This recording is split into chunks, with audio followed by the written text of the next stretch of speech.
Assalamualaikum warahmatullahi wabarakatuh. Selamat pagi anak-anakku semua yang saya banggakan dan saya cintai. Sebelumnya di sini saya akan memperkenalkan diri saya terlebih dahulu. Nama saya adalah Ivani Wahyu Ruriasanti. Di sini saya adalah selaku Ketua Kompetensi dari Program Keahlian Bisnis Daring dan Pemasaran. Untuk saat ini saya akan menyampaikan materi tentang motivasi dan cara belajar di jurusan Bisnis Daring dan Pemasaran. Motivasi belajar di sini yaitu sebelumnya kita bahas satu-satu ya, yang dimaksud dengan motivasi yaitu proses penyampaian arah tujuan kita dengan kita memotivasi diri kita sendiri.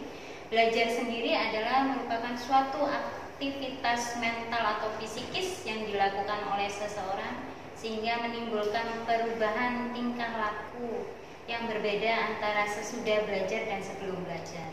Jadi di sini kita bisa menarik kesimpulan bahwa motivasi belajar yaitu membangkitkan atau memberikan arahan, dorongan yang menyebabkan individu untuk bisa melakukan perbuatan untuk belajar. Itu tadi yang dimaksud dengan motivasi belajar. Selanjutnya kita akan menyampaikan untuk materi cara belajar efektif. Cara belajar efektif itu yang bagaimana? Cara belajar efektif itu adalah suatu proses belajar yang mengarahkan untuk bisa berhasil guna. Dalam proses belajar ini harus bisa memberikan pemahaman, kecerdasan, ketekunan, kesepakatan, dan mutu kualitas yang baik untuk menghasilkan tentunya sumber daya manusia yang baik dan unggul juga. Untuk kita bisa belajar efektif, ada langkah-langkahnya, diantaranya yaitu kita bisa belajar secara kelompok. Jadi di sini dalam satu kelas kita bisa membagi untuk beberapa kelompok dengan tentunya pembagian kelompok yang pintar, jangan hanya berkumpul dengan yang pintar, tapi disebar. Pintar dengan anak-anak yang agak sedikit mungkin memiliki kekurangan, kita jadikan satu supaya kita bisa istilahnya berbagi ide dan supaya bisa memecahkan suatu masalah dengan baik. Kemudian yang kedua, kita harus disiplin dalam belajar. Jadi kalau umpama kita udah menerima materi-materi yang ada, kalau bisa diulang kembali supaya kita tidak lupa tentang materi-materi yang sudah disampaikan oleh Bapak Ibu guru. Dan jangan lupa kerjakan tugas-tugas yang diberikan oleh Bapak Ibu.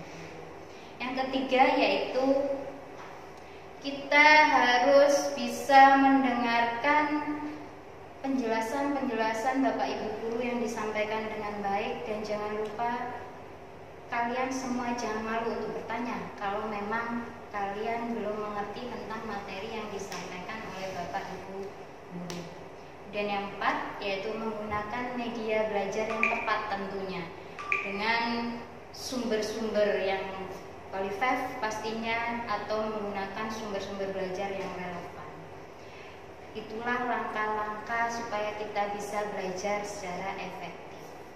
Kemudian di sini ada saya lampirkan untuk materi-materi pembelajaran yang dilakukan di BDP.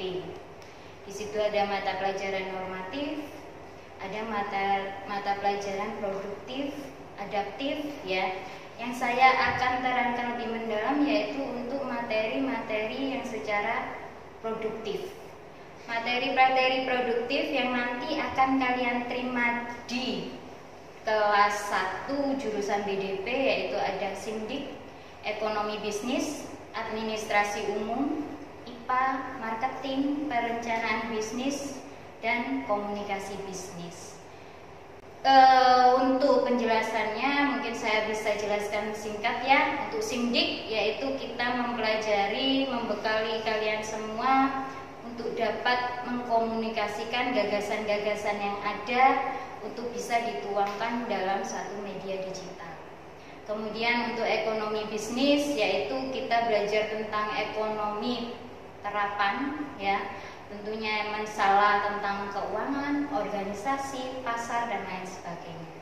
Untuk administrasi umum di sini kita belajar tentang bagaimana cara membuat surat penawaran. Kemudian kita membuat pembukuan secara istilahnya kecil, kita membuat agenda-agenda apa saja yang kita laksanakan dalam kita akan melakukan suatu proses produksi. Kemudian selanjutnya IPA. IPA di sini yaitu kita mempelajari tentang lingkungan-lingkungan yang ada di sekitar kita. Marketing. Marketing ini adalah rangkaian kegiatan untuk memenuhi kebutuhan, tentunya untuk kepuasan konsumen. Kita butuh yang namanya marketing. Kemudian perencanaan bisnis. Kalau kita akan melakukan bisnis, tentunya kita harus melakukan perencanaan bisnis yang matang agar ke depan bisnis kita bisa berjalan dengan baik dan sukses tentunya. Untuk komunikasi bisnis di sini yaitu bagaimana cara kita mengkomunikasikan bisnis kita kepada para konsumen supaya konsumen memahami apa sebenarnya istilahnya yang kita tawarkan kepada konsumen agar konsumen mau membeli produk-produk kita. Mungkin itu sekilas tentang materi-materi yang ada di jurusan bisnis daring dan pemasaran. Di sini saya hanya menerapkan kembali bahwa langkah sukses kita itu kembali lagi pada diri kita masing-masing. Mulai kita dengan startup apa yang akan ingin kita lakukan, belajarlah dengan efektif agar meraih istilahnya cita-cita yang kalian inginkan. Kemudian langkah selanjutnya, raih sukses kalian dengan banyak-banyak kalian mencari istilahnya referensi yang untuk bisa menghasilkan keberhasilan kalian. Sukses selalu untuk kalian. Terima kasih banyak.